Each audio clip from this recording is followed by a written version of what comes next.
तो दोस्तों शुरू करते हैं आज की ये वीडियो और सिंपल एसईओ का full course.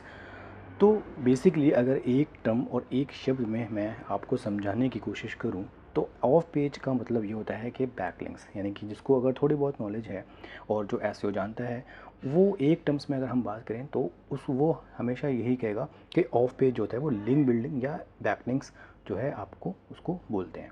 But of page activity क्या होता है, ऑफ पेज क्या होता है, इसको एक बार हम समझ लेते हैं डिटेल्स में।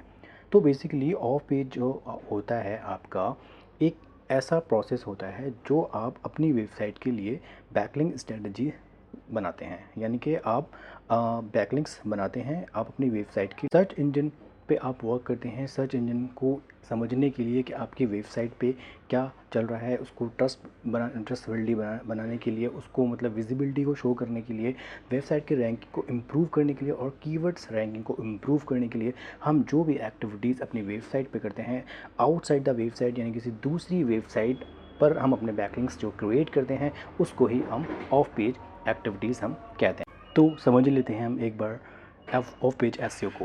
What is off page SEO? तो ऑफ पेज एसईओ को हम ऑफ साइड एसईओ भी बोलते हैं। बेसिकली अगर आपको एसईओ की नॉलेज है तो आपको ये पता होगा कि ऑफ एसईओ जो होता है वो आपके दो टाइप होते हैं, on page end of page. On page में हम जो वेबसाइट की ऑप्टिमाइजेशन है हम उसको फोकस करते हैं, ऑफ पेज में हम बेसिकली लिंक बिल्डिंग पर फोकस करते हैं बेसिकली। तो बेसिकली जो ऑफ पेज एसईओ होता है वो हम अपनी वेबसाइट के लिए बैकलिंक्स स्ट्रेटजीज़ बनाते हैं। बैकलिंक्स जो है हम क्रिएट करते हैं डिफरेंट ऑफ वेबसाइट्स पर। और ये किस तरह से वर्क करता है हम एक बार हम देख लेते हैं, और इसमें हम कुछ टेक्निक्स जो है यूज़ करते हैं, इसके कुछ ऑफ पेज के फैक्टर्स होते हैं। तो ये सारी चीज़ें मिलाकर हम जो है अपने वेबसाइट के लिए वर्क करते हैं और अपनी वेबसाइट की रैंकिंग को हम इम्प्रूव करते हैं और उसके वेबसाइट के ट्रैफिक को हम इम्प्रूव करते हैं, जो कि सर्च इंजन के लिए ईजी होता है। बट ये एक तरह से काम कैसे करता है, हम किस तरह से लिंक बिल्डिंग हमें बनाने चाहिए, किस तरह से हमें बैकलिंक्स जो है बनाने चाहिए, ये हम एक बार देख लेते हैं गूगल पर।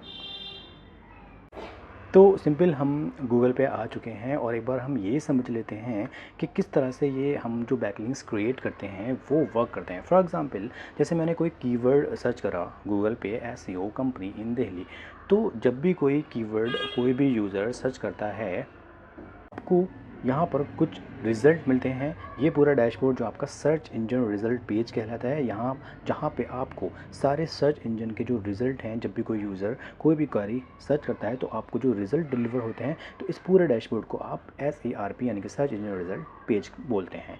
तो जब भी कोई यूज़र कुछ सर्च करता है तो आपको जो रिज़ल्ट डिलीवर जो होते हैं, जो रिज़ल्ट आपको विजिबल होते हैं सर्च इंजन में, वो किस तरह से शो होते हैं एक बार हम उसको समझ लेते हैं। सर्च इंजन किस तरह से वर्क करता है ये तो हमने पुरानी वीडियोस में समझ लिया था कि क्रॉलिंग, इंडेक्सिंग एंड कैशिंग का ये प्रोसेस होता है। तो आप जब भी कोई बैकलिंक बनाते हैं अपनी वेबसाइट पे, ठीक है, तो वो किस तरह से वर्क करता है। जब भी हम कोई हाई क्वालिटी वेबसाइट पे बैकलिंक बनाते हैं तो हम अपनी वेबसाइट को बेसिकली सबमिट करते हैं उस पर्टिकुलर दूसरी वेबसाइट पे जहाँ पे बहुत ज़्यादा ट्रैफिक है या फिर जिसकी डोमेन अथॉरिटी बहुत ज़्यादा है। तो उस वेबसाइट पे हम या उन वेबसाइट्स पे हम अपने बैकलिंक्स को क्रिएट करते हैं। जैसे ये आपकी वेबसाइट जो आप देख रहे हैं, जो आपने कीवर्ड को सर्च करके आप आए, जिस तरह से आपने जो रिज़ल्ट शो हुए, तो ये किस तरह से शो होती हैं। तो इन पर्टिकुलर लैंडिंग पेजेस पे या इन पर्टिकुलर पेजेस पे हम जो है बैकलिंक्स क्रिएट करते हैं डिफरेंट वेबसाइट्स पर। यहाँ पे हम कुछ एक्टिविटीज़ होती हैं, उन एक्टिविटीज़ को हम करते हैं। आगे के क्लासेस में एंड आगे की वीडियोस में हम ये समझेंगे कि किस किस तरह से हम एक्टिविटीज़ को यूज़ करें और किस तरह से हम उनको साइन अप करके हमें अपनी वेबसाइट को सबमिट करने चाहिए। ये हम आगे की क्लासेस में समझेंगे। तो बेसिकली कहने का यहाँ पे सेंस ये है कि जब भी आप कोई कीवर्ड सर्च करते हैं गूगल में तो आपके जो बैकलिंक्स या आपको जो रिज़ल्ट मिलते हैं वो बैकलिंक्स के द्वारा ही आपको विजिबल होते हैं।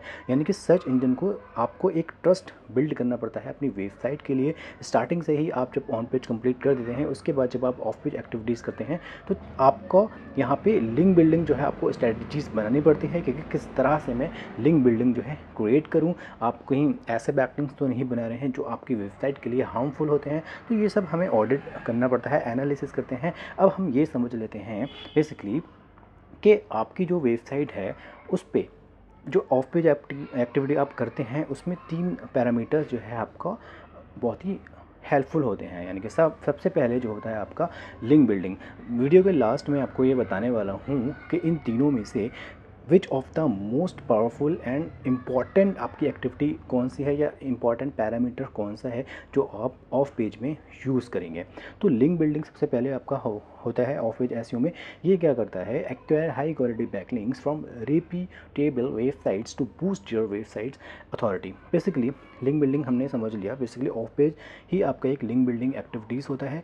यहाँ पे हम quality and high quality backlinks बनाते हैं। हाई क्वालिटी बैकलिंक्स कौन से होते हैं? हाई क्वालिटी बैकलिंक्स आपके वो बैकलिंक्स होते हैं जिसकी डीए यानी कि डोमेन अथॉरिटी, यानी हर किसी एक वेबसाइट की डोमेन अथॉरिटी होती है, जिसे हम 0 से लेकर 100 तक काउंट करते हैं। 100 यानी कि हाई एंड 0 यानी कि लो। तो हाई क्वालिटी बैकलिंक्स जिनकी डोमेन अथॉरिटी 80 है, 90 है या 90 प्लस है, तो हम ऐसी वेबसाइट्स को लेते हैं।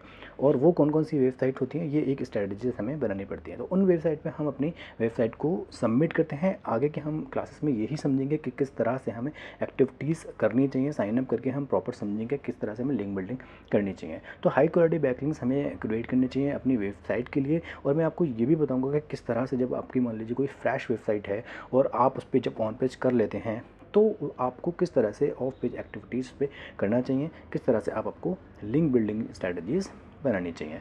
तो first one is link building. Basically अपनी वेबसाइट की रैंकिंग को एंड वेबसाइट की ट्रैफिक को इम्प्रूव करने के लिए आपको लिंक बिल्डिंग करनी चाहिए अपनी वेबसाइट पर। Okay, and next one is social media engagement, यानी कि promote your content on social media platform to increase the reach and engagement. तो बेसिकली जितने भी सोशल मीडिया प्लेटफॉर्म्स हैं, चाहे वो फेसबुक हो, ट्विटर हो गया, या फिर इंस्टाग्राम हो गया, या फिर different type of social media platforms हो गए, तो उनको प्रमोट करने के लिए उन पर हम अपनी वेबसाइट के जो पोस्ट हैं उनको प्रमोट करने के लिए, ये कंटेंट को प्रमोट करने के लिए हम सोशल मीडिया प्लेटफॉर्म्स को यूज़ करते हैं वेबसाइट की उस पोस्ट की या अपनी वेबसाइट की रीच एंड एंगेजमेंट को इम्प्रूव करने के लिए। तो सोशल मीडिया पे आप अपनी वेबसाइट के कंटेंट को पोस्ट करेंगे और उसको प्रमोट करेंगे। And the third and the last one is online reputation management.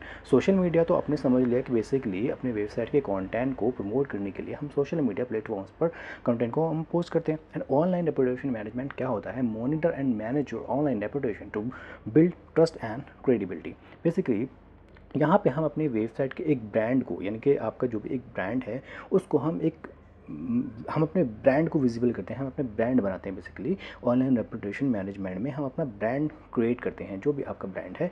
तो वहाँ पे एक ट्रस्ट हमें बिल्ड करना पड़ता है, ठीक है। और वो ट्रस्ट हम कैसे करते हैं? हम ऑनलाइन रेपुटेशन मैनेजमेंट के थ्रू ही जो है हम वो करते हैं। तो बेसिकली ऑफ पेज में यहाँ पे हमने 3 पैरामीटर्स देख लिए, link building, social media engagement and online reputation management. And in तीनों में से one of the most important जो है आपका लिंक बिल्डिंग होता है। बिकॉज लिंक बिल्डिंग में जो है हम क्रिएट करते हैं different type of backlinks, different type of high quality backlinks. अब कौन कौन से बैकलिंक्स होते हैं, किस तरह से हमें ये बैकलिंक्स बनाने चाहिए, ये हम एक पूरा स्ट्रैटेजीज क्रिएट करते हैं। आगे के क्लास में मैं आपको समझाऊंगा किस तरह से हमें बैकलिंक्स बनाने चाहिए। And why is off page SEO important. अब हमने ये तो समझ लिया कि ऑफ पेज एसईओ बेसिकली होता क्या है। अब हमें ये समझना है कि आखिर ये इम्पॉर्टेंट क्यों होता है। अगर हम इसको नहीं करते हैं तो क्या हमें कुछ फ़ायदा होगा, अगर हम नहीं करते हैं तो, और हम करते हैं तो हमें क्या इस पर बेनिफिट होने वाले हैं। बेसिकली मान लीजिए आपका एक कोई फ्रेश डोमेन है, ठीक है, आपने कुछ उसमें ना तो ऑन पेज करा है ना आपने कुछ भी करा है, ऐसे स्कोर उसका 0 है।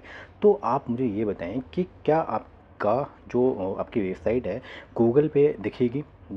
ठीक है, नहीं दिखेगी ना, क्योंकि आपने कुछ करा ही नहीं है उस पर। तो बेसिकली कहने का सेंस ये है कि जब तक आप एसईओ नहीं करेंगे तो आप सर्च इंजन रिजल्ट पेज में या सर्च इंजन में या different type of search engine में आप विजिबल नहीं हो सकते। इसीलिए आपको एसईओ करना होता है। एंड उसके साथ ही आपको ऑन पेज के बाद जो है ऑफ पेज एक्टिविटीज़ करना इसलिए ज़रूरी होता है, उससे आप एक ट्रस्ट बिल्ड कर लेते हैं। ओके, आप एक ट्रस्टवर्दी बन जाते हैं अपने वेबसाइट के लिए। जो है सर्च इंजन को भी ये लगता है कि आप एक ट्रस्टेबल बंदे हो, या फिर आप आपकी जो वेबसाइट है या पर्टिकुलर आपका एक डोमेन है वो एक ट्रस्टवर्दी जो है एक्टिविटी को शो कर रहा है। तो इसलिए हमें बैकलिंक्स जो है बनाने होते हैं, क्योंकि अगर आप बैकलिंक्स नहीं बनाएंगे तो आप सर्च इंजन में जो है शो नहीं होंगे, और सब जब तक आप सर्च इंजन में शो नहीं होंगे तो ना तो आपका वेबसाइट का ट्रैफिक बढ़ेगा और ना ही आपकी वेबसाइट की रैंकिंग जो है इम्प्रूव होगी। तो बेसिकली हमें अपने वेबसाइट की रैंकिंग को इम्प्रूव करने के लिए और अपने वेबसाइट के ट्रैफिक को इम्प्रूव करने के लिए और एक ट्रस्ट बनाने के लिए सर्च इंजन पर हमें ऑफ पेज एक्टिविटीज़ करना बहुत ही ज़रूरी होता है। किस तरह से हमें पिक करना चाहिए बैकलिंक्स, किस किस तरह से हमें एक्टिविटीज़ लेना चाहिए, अगर मान लीजिए कुछ ब्रोकिंग लिंक्स हैं तो हमें वो करना चाहिए नहीं करना चाहिए, ये सब कुछ जानेंगे अपनी नेक्स्ट की वीडियोस में। जैसे जैसे क्लासेस आते रहेंगे मैं आपको समझाता रहूँगा कि किस तरह से आपको ऑफ पेज के एक्टिविटीज़ करनी चाहिए और किस तरह से आपको बैकलिंक्स बनाने चाहिए, राइट। तो आज तक की इसी वीडियो में आज इतना ही। मिलते हैं नेक्स्ट क्लास और नेक्स्ट वीडियो में। बने रहें मेरे साथ। मैं हूँ डी फैज़ और आप देख रहे हैं DG फैज़। धन्यवाद।